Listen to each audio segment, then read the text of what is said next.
35년 우정도 한마디면 끝납니다. 문제는 그 말이 나도 모르게 내가 하고 있다는 사실이에요. 지금 이 순간에도 여러분은 소중한 관계를 잃고 있을지 모릅니다. 어느 날 깨달았습니다. 내가 자리를 비운 10분 사이 친구들의 표정이 왜 밝아졌는지를. 옷차림 보니까 요즘 힘든가 봐. 예전 같지 않더라. 그 사람만 없으면 모임이 훨씬 좋을 텐데. 화장실에서 돌아왔을 때 갑자기 조용해진 테이블, 어색한 미소들. 그 순간 소름이 돋았어요. 내가 바로 그 사람이었다는 걸. 모임을 불편하게 만드는 바로 그 사람. 혹시 여러분도 이런 신호들 느끼고 계신가요? 친구들이 예전만큼 연락하지 않고 모임에 늦게 와서 먼저 가려 하고 카톡도 읽고 답장을 안 하고. 이런 신호들을 무시하시면 안 됩니다. 왜냐하면 다음 타깃이 바로 여러분일 수 있거든요. 실제로 제가 목격했습니다. 단 한마디 때문에 평생 친구가 연락을 끊는 걸. 너는 공무원이라서 좋겠다. 그 말을 들은 친구의 얼굴이 순간 굳어지는 게 보였어요. 38년 성실히 일한 그에게는 상처가 되는 말이었거든요. 그 후로 우리 모임에 나오지 않습니다. 카톡도 읽고 답장하지 않아요. 한마디가 이렇게 무서운 겁니다. 오늘은 이런 실수를 막고 싶어서 이 자리에 섰습니다. 모임에서 절대 하면 안 되는 4가지 행동을 정확히 짚어드릴게요. 하나라도 해당된다면 지금부터라도 바꿔야 합니다. 늦기 전에 말이에요. 오늘의 주제가 마음에 드신다면 시작 전 구독과 좋아요로 마음을 전해주세요. 첫 번째, 돈과 성공을 과시하지 않습니다. 야, 너 요즘 뭐 해? 나는 강남에 오피스텔 하나 더 샀어. 순간 테이블이 조용해졌습니다. 젓가락을 든 손들이 멈췄어요. 아무도 축하한다고 말하지 않았습니다. 공기가 얼어붙는 느낌. 이런 경험 있으시죠? 모임에서 갑자기 시작되는 재산 자랑. 그 순간 느껴지는 묘한 감정들. 분노일까요? 부러움일까요? 아니면 그냥 배신감일까요? 제가 목격한 실제 상황입니다. 지난달 고등학교 동창회에서였어요. 한 친구가 2천만 원짜리 롤렉스 시계를 테이블 한복판에 올려놓더군요. 그리고 계속해서 시간을 확인하는 척 손목을 들었다 내렸다 했어요. 이번 달에만 몇 천만 원 벌었지. 그의 말이 계속되는 동안 다른 친구들의 표정을 보세요. 어떤 친구는 시계를 쳐다보며 자신의 낡은 시계를 소매로 가렸고, 또 다른 친구는 아예 말을 끊고 화장실로 향했어요. 벤츠 S클래스 타는 친구. 그 친구는 알고 있을까요? 2015년식 소나타를 타고 온 친구가 자신 때문에 얼마나 위축됐는지를. 중소기업 다니는 아들 때문에 삼성전자 다닌다는 자랑을 들으며 얼마나 가슴이 아팠는지를. 하지만 더 슬픈 건 자랑하는 당사자는 전혀 모른다는 거예요. 오히려 이렇게 생각하죠. 친구들이 내 성공을 축하해줘야 하는데 왜 이렇게 시큰둥할까? 여러분은 혹시 그런 적 없나요? 모르는 사이에 누군가를 위축시킨 경험이 있을까요? 돈 자랑의 가장 큰 문제는 상대방을 비교하게 만든다는 겁니다. 특히 우리 나이대에는 각자 다른 인생의 무게를 지고 있어요. 어떤 분은 자영업 정리하고 빚 갚느라 힘들어하고, 어떤 분은 조기 퇴직으로 경제적 어려움을 겪고, 어떤 분은 부모님 병원비로 저축을 다 쓴 상황일 수도 있거든요. 이런 상황에서 성공 자랑을 듣는 건 정말 가슴이 아픈 일이에요.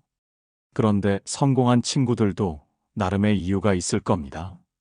내가 이렇게 잘 된 걸 보여주고 싶다. 인정받고 싶다. 평생 경쟁하며 살아온 우리 세대에게 성공은 중요한 가치였으니까요. 하지만 방식이 문제예요. 제가 존경하는 한 선배님이 있습니다. 상당한 재산을 모으신 분인데 친구들과 모임에서는 절대 비싼 옷이나 액세서리를 착용하지 않으세요. 친구들과 만날 때는 나도 그냥 평범한 사람이고 싶어. 대신 계산할 때가 되면 자연스럽게 이렇게 말씀하시죠. 오늘 내가 낼게. 한마디면 끝입니다. 억지로 여러 번 내려고 하지도 않고 내가 돈이 많아서라는 식으로 말하지도 않으세요. 그 결과는 놀라웠어요. 모임 분위기는 항상 화기애애하고 친구들은 그분을 진심으로 존경해요. 돈이 아니라 인격으로 말이죠. 성공 이야기를 할 때도 과정의 어려움을 함께 이야기하세요. 사업이 잘 되긴 했는데 처음 몇 년은 정말 힘들었어. 가족들한테 미안하기도 하고. 이렇게 말하면 자랑이 아니라 경험 공유가 됩니다. 그리고 무엇보다 중요한 건 다른 사람들의 성공도 인정하는 것이죠. 너도 공무원으로 평생 성실하게 살아온 게 정말 대단해. 자식들 훌륭하게 키운 것만 해도 큰 성공이지. 지난달 또 다른 모임에서의 일입니다. 한 친구가 부동산 이야기를 꺼냈어요. 우리 집 전셋값이 5억에서 7억으로 올랐어. 순간 분위기가 어색해졌죠. 전세 살고 있는 친구들 표정이 굳어지는 게 보였거든요. 그때 다른 친구가 이렇게 말했습니다. 요즘 집값이 너무 올라서 젊은 사람들 고생이 심하던데. 우리 때는 그래도 나았지. 자연스럽게 화제가 바뀌면서 모두가 공감할 수 있는 이야기로 흘러갔어요. 이것이 바로 품격의 힘입니다. 결국 모임은 경쟁하는 자리가 아니라 서로를 위로하고 격려하는 자리여야 해요. 요즘 건강은 괜찮아? 가족들은 모두 잘 지내고? 취미 생활은 어떻게 하고 있어? 이런 질문들이 돈 자랑보다 훨씬 더 소중한 대화의 문을 열어줄 거예요. 혹시 모임에서 누군가의 자랑 때문에 불편했던 적이 있으세요? 그때 어떤 기분이었는지 한번 떠올려 보시면 어떨까요? 지금 고개 끄덕이고 계시죠? 우리 모임에도 꼭 한 명씩 있잖아요. 이런 사람. 그 마음을 기억한다면 우리도 같은 실수는 피할 수 있을 거예요. 하지만 돈 자랑보다 더 잔인한 게 있어요. 두 번째 이야기에서 여러분도 깜짝 놀라실 겁니다. 두 번째, 자녀와 배우자를 비교하지 않습니다. 우리 큰아들이 삼성전자 다니는데 요즘 스톡옵션으로 대박이야. 그 순간 제 마음이 철렁했습니다. 바로 옆에 앉은 친구를 봤거든요. 그분의 아들은 한 달 전에 중소기업을 그만두고 취업 준비를 다시 시작했어요. 친구의 얼굴이 굳어지는 게 보였어요. 고개를 숙이며 젓가락만 이리저리 돌리고 있더군요. 그 모습을 보는 제 마음도 너무 아팠습니다. 자식 이야기. 정말 조심스러운 주제인데 어쩐지 피할 수가 없어요. 특히 우리 나이대 모임에서는 자식 얘기가 빠질 수 없으니까요. 솔직히 고백하면 저도 그런 사람이었어요. 제가 아는 한 어머니 이야기를 들려드릴게요. 30년간 중국집을 운영하시며 어렵게 딸을 키우셨어요. 딸이 변호사가 되었을 때 정말 자랑스러우셨죠. 그래서 부녀회 갈 때마다 우리 딸이 변호사인데 이런 말로 시작했습니다. 처음에는 다들 축하해 줬어요. 하지만 몇 번 반복되니까 분위기가 미묘해지기 시작했죠. 특히 자녀가 취업 준비 중인 어머니들 앞에서는 더욱. 어느 날 그분이 깨달으셨대요.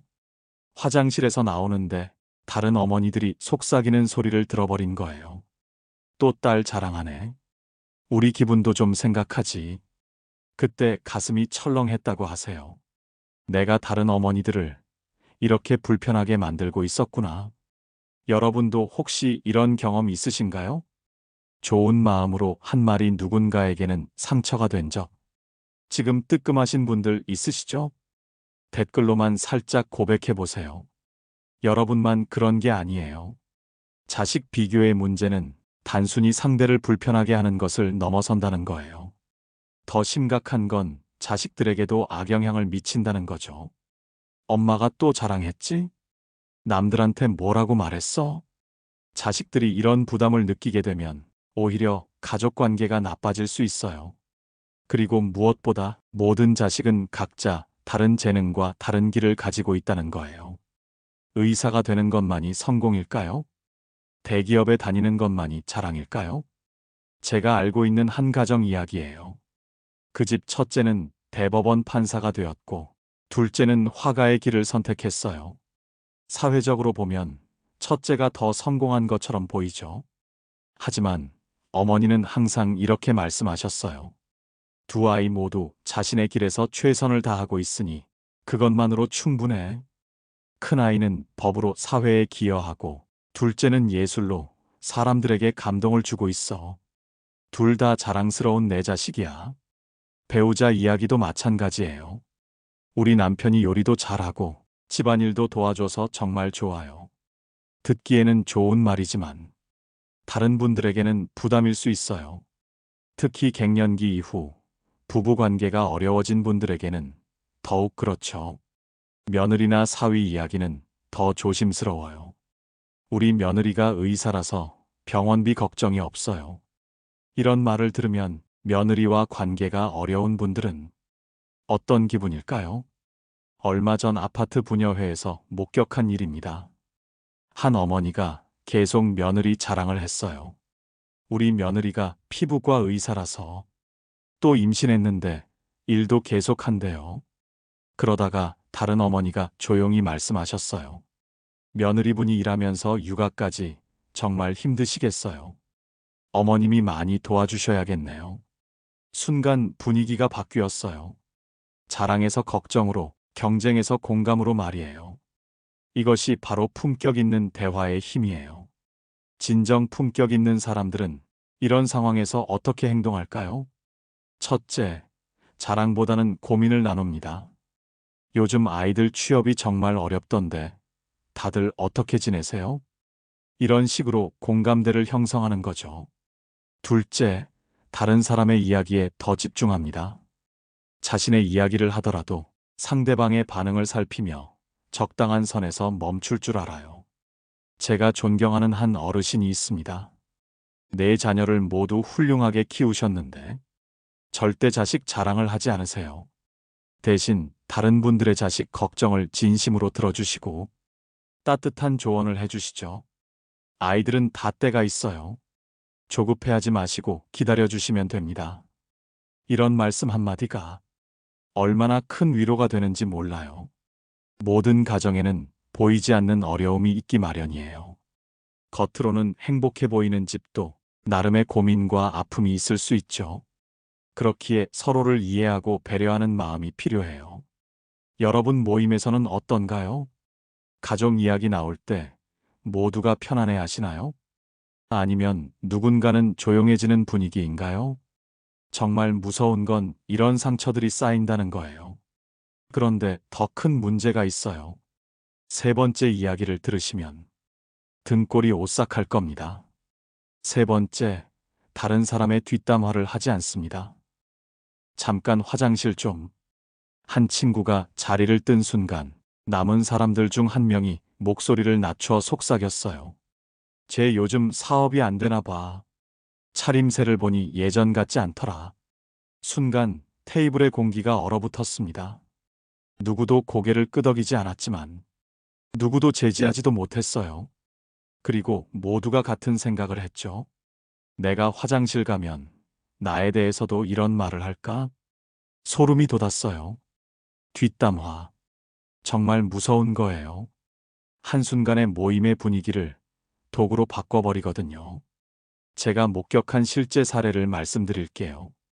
매월 둘째 주 화요일에 모이는 아파트 분여회가 있었어요. 처음에는 20명 정도 참석했는데 어느 순간부터 참석률이 급격히 줄어들기 시작했어요. 이유가 뭘까요? 한 사람이 주도하는 뒷담화 때문이었습니다. 302호 사는 사람. 남편이 회사에서 잘렸대. 1025호는 애들 사교육비 내느라 힘들다던데. 509호 며느리, 시어머니한테 불효한다더라. 이런 이야기들이 매번 반복되니까 사람들이 하나둘 빠지기 시작한 거죠. 특히 한 어머니는 이렇게 말했어요. 화장실 갈 때마다 불안해요. 내가 없는 사이에 뭔 얘기를 할지. 결국 그 분여회는 자연스럽게 해체되고 말았습니다. 뒷담화의 가장 큰 문제점은 신뢰를 파괴한다는 거예요. 뒷담화를 하는 사람을 보면 자연스럽게 이런 생각이 들어요. 저 사람은 나에 대해서도 다른 곳에서 이런 식으로 말할 것이다. 한번 깨진 신뢰는 쉽게 회복되지 않습니다. 그리고 뒷담화는 대개 추측과 왜곡에 기반해요. 앞서 말한 친구의 경우를 보면 차림새만으로 경제 상황을 단정지었죠. 하지만 실제로는 건강상의 이유일 수 있고, 수수하게 입고 온 것일 수도 있고, 단순히 편한 옷을 선호하게 되었을 수도 있어요. 우리는 다른 사람의 사정을 정확히 알 수 없어요. 그런데도 추측으로 판단하고 그것을 근거로 뒷담화를 하는 것은 정말 위험한 일이죠. 제가 존경하는 한 선배님이 있습니다. 40년 넘게 직장 생활을 하시면서 단 한 번도 동료 뒷담화를 하지 않으셨다고 해요. 뒷담화를 하는 순간 나 자신이 작아진다는 걸 알았어. 그리고 그런 말들이 결국 당사자에게 돌아간다는 것도 그분의 이런 원칙 덕분에 많은 사람들이 그분을 신뢰하고 어려운 일이 있을 때 먼저 찾아가곤 합니다. 그렇다면 다른 사람이 뒷담화를 시작할 때 우리는 어떻게 해야 할까요? 직접적으로 제지할 필요는 없어요. 그런 이야기는 하지 맙시다. 이렇게 말하면 분위기만 어색해질 수 있거든요. 대신 화제를 자연스럽게 돌리세요. 그런데 요즘 날씨가 정말 좋네요. 산책하기 딱 좋은 계절이에요. 이런 식으로 다른 주제로 넘어가는 것이 현명해요. 또는 긍정적인 면을 이야기해 주세요. 만약 누군가에 대한 부정적인 이야기가 나오면 그 사람의 좋은 점을 하나 찾아서 이야기해 주는 거예요. 그분, 마음은 정말 따뜻한 사람이에요. 이런 한마디가 뒷담화의 분위기를 완전히 바꿀 수 있어요. 지난주 등산 동호회에서 있었던 일입니다. 한 회원이 참석하지 못한 다른 회원에 대해 좋지 않은 이야기를 시작했어요. 그 사람 요즘 건강 자랑만 해서 듣기 싫어. 그때 다른 한 분이 이렇게 말씀하셨어요. 그래도 그분이 우리 모임 열심히 나오시잖아요. 나이 들어서 건강한 게 얼마나 감사한 일인데요. 순간 분위기가 바뀌었어요. 뒷담화에서 이해와 배려로 흘러간 거죠. 뒷담화를 하지 않는 사람들의 특징이 하나 있어요. 바로 다른 사람의 장점을 잘 찾아내는 능력이죠. 똑같은 사람을 봐도 어떤 사람은 단점만 보고 어떤 사람은 장점을 먼저 봅니다. 이것은 선택의 문제예요. 우리가 어떤 시각으로 세상을 바라보느냐의 차이죠. 그리고 무엇보다 중요한 것은 뒷담화는 결국 자신에게 돌아온다는 사실입니다. 뒷담화를 자주 하는 사람은 다른 사람들로부터도 같은 대우를 받게 돼요. 반대로 다른 사람을 존중하고 좋은 말만 하는 사람은 다른 사람들로부터도 존중받게 되죠. 뿌린 대로 거두는 거예요. 내가 없는 자리에서 내 얘기가 오간다면 여러분은 어떤 기분일까요? 상상만 해도 불편하시죠? 맞아요. 우리 모임에도 꼭 있어요. 이런 사람. 뒷담화 시작하면 모두가 불편해하면서도 아무도 못 말리는 그 상황. 그 마음을 기억한다면 우리도 같은 실수는 피할 수 있을 거예요. 비슷한 경험 있으시면 한번 떠올려 보세요. 그때의 마음을 기억하신다면 앞으로는 더 조심하실 수 있을 거예요. 하지만 진짜 충격적인 건 마지막 이야기예요. 이건 정말 모든 분이 해당될 거거든요. 네 번째, 자기 중심적인 태도를 보이지 않습니다. 아니, 내가 말하고 있잖아. 갑자기 큰 소리가 터져 나왔습니다. 동호회 모임에서였어요. 한 회원이 2시간 동안 자신의 이야기만 늘어놓다가 다른 사람이 끼어들자 화를 낸 것이었죠. 그 순간 모든 사람이 조용해졌습니다. 무겁고 어색한 침묵이 테이블을 덮었어요. 제 가슴도 두근거렸습니다. 혹시 나도 저런 적 있나? 집으로 돌아가는 길에 한 회원이 이렇게 말했습니다. 오늘은 정말 피곤했네. 내가 왜 온 건지 모르겠어. 자기 중심적인 행동이 다른 사람들에게 얼마나 큰 피로감을 주는지 보여주는 사례였어요. 솔직히 고백하면 나이가 들수록 이런 성향이 더 강해질 수 있어요. 왜 그럴까요? 오랜 경험과 지혜가 쌓이면서 내가 옳다는 확신이 강해지고 젊은 사람들이 찾아와서 조언을 구하는 경우가 늘어나니까 자연스럽게 내가 말하는 사람이 되어버리는 거죠. 하지만 모임에서는 달라요.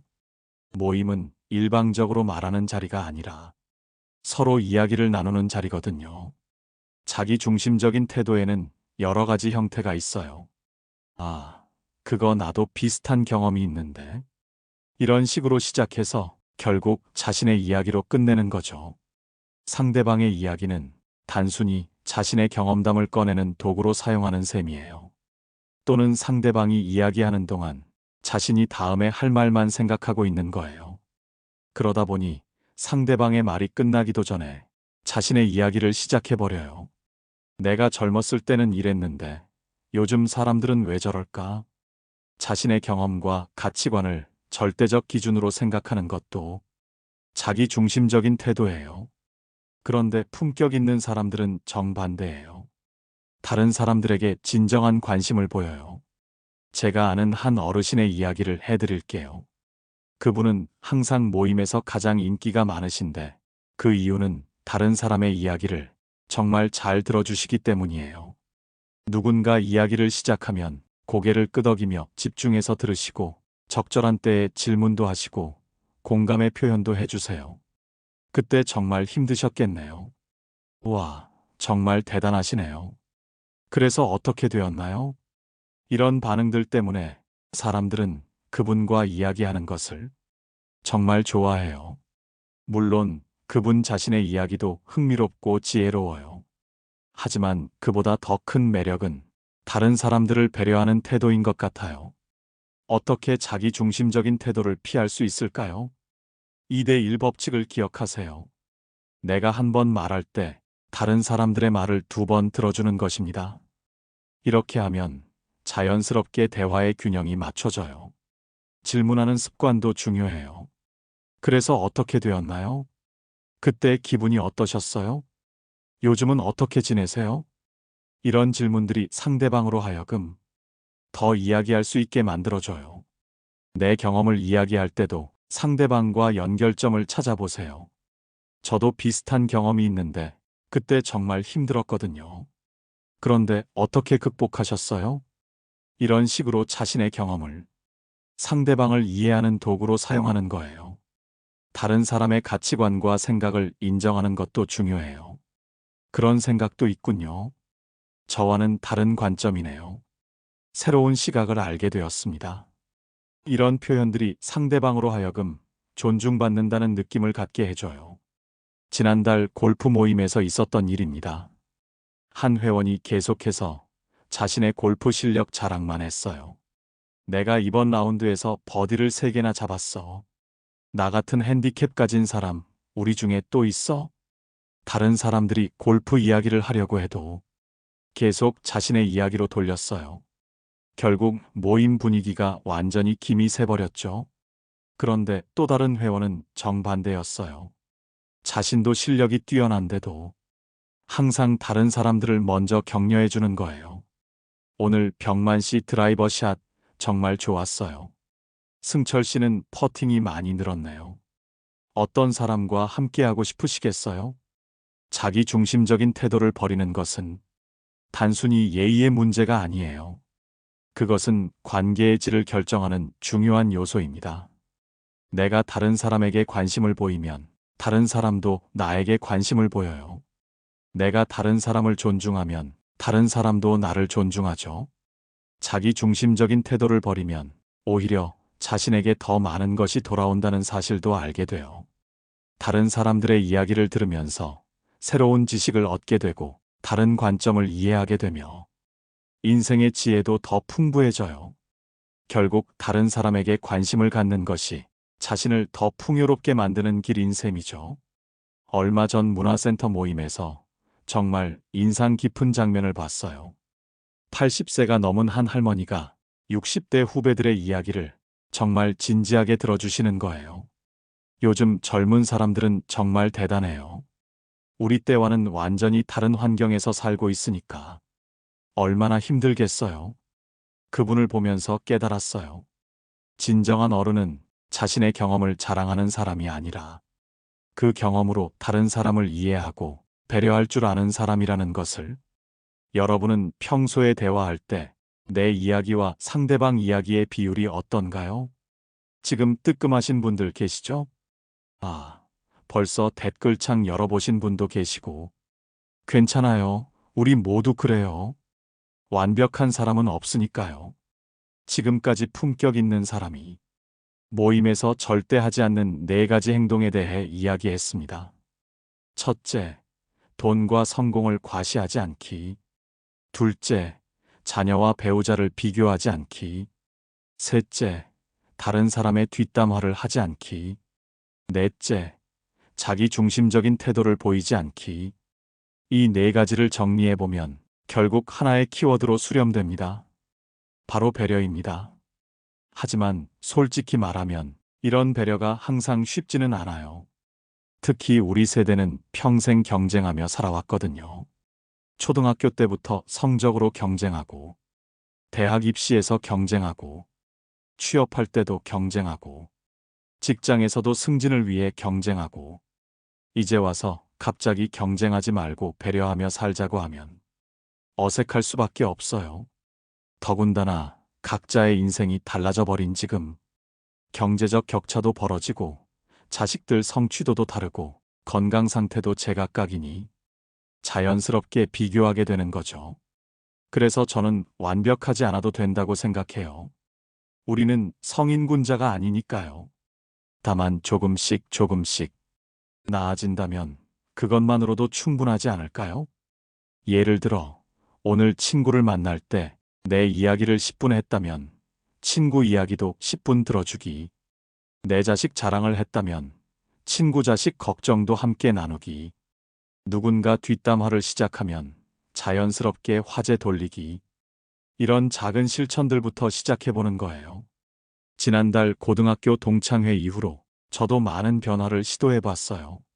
친구들과 만날 때 요즘 어떻게 지내? 라는 질문으로 대화를 시작하고 내 이야기보다는 친구들의 근황을 더 많이 들어보려고 노력했죠. 그 결과가 어땠을까요? 정말 놀라웠습니다. 친구들이 훨씬 더 편안해하고 대화도 더 깊이 있게 나누며 모임이 끝날 때까지 모두가 만족스러워했어요. 한 친구는 이렇게 말하더군요. 요즘 모임 분위기가 정말 좋아진 것 같아. 작은 변화였지만 큰 차이를 만들어낸 거죠. 특히 우리 나이대에는 인간관계가 더욱 소중해요. 직장 동료들과는 멀어지고 새로운 사람들을 만날 기회도 점점 줄어드니까 오랜 친구들과의 관계가 더욱 중요해지죠. 품격은 타고나는 것이 아닙니다. 나이와 함께 쌓아가는 거예요.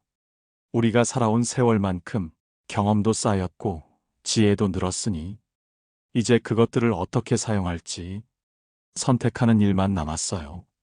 경쟁의 도구로 사용할 것인가? 배려의 바탕으로 사용할 것인가? 저는 후자를 선택하고 싶어요. 여러분도 함께 해주실 거죠? 오늘부터 작은 변화를 시작해 보세요. 내일 만나는 사람에게 조금 더 관심을 갖고 조금 더 배려, 깊은 마음으로 다가가 보세요. 그 작은 변화가 모여서 여러분의 인생을 더욱 풍요롭고 아름답게 만들어 갈 거예요. 오늘 이야기가 여러분께 작은 도움이 되었기를 바라며 이런 내용들이 주변의 다른 분들에게도 도움이 될 것 같다면 주저하지 마시고 공유해 주세요. 품격 있는 사람들이 많아질수록 우리 사회는 더욱 따뜻하고 아름다워질 테니까요. 자, 이제 솔직하게 말씀해 보세요. 댓글로 정직하게 고백해 보세요. 이 4가지 중 몇 개나 해당되시나요? 0개, 정말 대단하신 분입니다. 존경합니다. 1~2개, 보통이에요. 우리 모두 그래요. 3~4개, 지금부터라도 바꿔보세요. 늦지 않았어요. 4개 모두 당황하지 마세요. 저도 그랬거든요. 가장 중요한 건 깨닫는 것이고 그 다음은 조금씩 바꿔나가는 거예요. 특히 오늘 이야기를 들으시면서 아, 내가 이런 실수를 했구나. 이렇게 깨달은 부분이 있으시다면 댓글로 솔직하게 나눠주세요. 부끄러워하지 마세요. 당신만 그런 게 아니에요. 우리 모두 비슷한 실수를 하며 살아가고 있으니까요. 그런 정직한 고백들이 다른 분들에게도 큰 용기가 될 거예요. 이 영상이 더 많은 분들에게 퍼져나갈 수 있도록 구독과 좋아요도 잊지 마시고요. 댓글로 여러분의 경험도 나누어 주시면 감사하겠습니다. 여러분 모두 품격 있는 아름다운 인생 만들어 가시기 바라며 다음 시간에 또 만나 뵙겠습니다. 오늘도 함께 해주셔서 고맙습니다. 이상으로 나이들매 품격이었습니다. 황금빛으로 물들어가는 여러분들의 행복한 인생 이막을 응원합니다. 오늘 영상이 도움이 되셨다면 구독과 좋아요 부탁드립니다. 끝까지 시청해 주셔서 감사합니다.